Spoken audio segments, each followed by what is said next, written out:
A Venezia ci sono un sacco di cose fondamentali da sapere e io adesso vi racconto quello che ho imparato rispetto alla fenomenologia dello spritz. Allora, all'inizio era l'ombra. L'ombra è un bicchierino di vino e da cosa deriva ombra?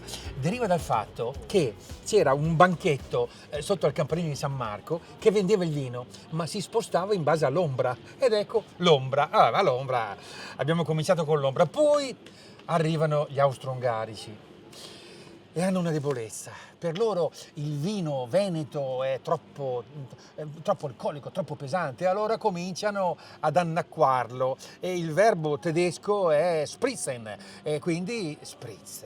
E allora però lo spritz si fa presto a dire spritz, ma lo spritz ha una ricetta molto, molto, molto particolare. Allora, all'inizio era lo spritz bianco, il più semplice, nel senso che in realtà lì c'è del vino bianco, naturalmente un'oliva, l'oliva ci vuole sempre, una fettina di limone e appunto spritz, cioè o acqua gasata oppure seltz. Ma no, è troppo semplice. A un certo punto si è deciso di fare questa ricetta: 50% di vino bianco, 33% di acqua gasata o di seltz, 17% di... Oh, allora, cominciamo da questo. Questo è il primo, il più tradizionale, il più veneziano di tutti. È fatto con il Select.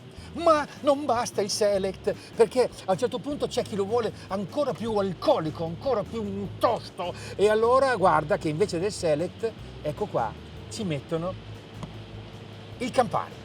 Però ci sono magari le signore, poi non solo, ma è tradizionale proprio di Venezia, in realtà è l'Aperol. Ecco qua. Poi una chicca che io modestamente consumo molto volentieri è quella con il Cynar.